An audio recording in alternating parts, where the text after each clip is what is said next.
శివాజీ గారు యూజ్ చేసిన ఒకటే ఒక వర్డ్కి అంత వైరల్ చేస్తారు. సామాను అనే వర్డ్ మూవీలో యూజ్ చేస్తే మాత్రం ఎవరికి ఏం ప్రాబ్లం లేదు. అది బయట గర్ల్స్ సేఫ్టీ కోసం గర్ల్స్ పద్ధతిగా డ్రెస్ వేసుకుంటే వాళ్ళకి ఏం ప్రాబ్లం రాదని ఆలోచించి మంచి డ్రెస్లు వేసుకోండి, పద్ధతిగా ఉండండి అని చెప్పినందుకు దాన్ని అంత ట్రోల్ చేస్తారు.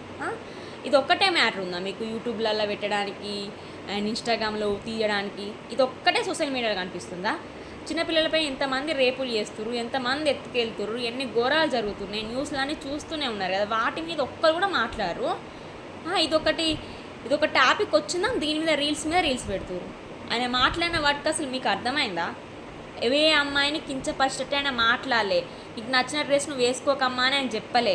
అని చెప్పింది ఏంటి, కొంచెం పద్ధతిగా ఉండండి అమ్మా, మనల్ని చూసి ముందు తరాలు కూడా నేర్చుకుంటారు, మీరు పద్ధతిని పాటించితేనే ముందు తరాలు కూడా పద్ధతిని పాటించుతారమ్మా అని చెప్పడానికి నిండుగా ఉండండి అమ్మా, పద్ధతిగా ఉండండి అమ్మా అని చెప్పిండు.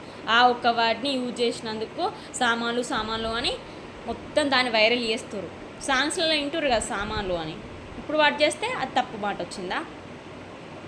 కొంచెమైనా ఆలోచించండి అమ్మాయిలు అని చెప్పింది ఏంది, డ్రెస్ సెన్స్ మంచిగా వేసుకోమని చెప్పిండు, అది పట్టించుకోకుండా ట్రోల్ చేస్తుర్రు.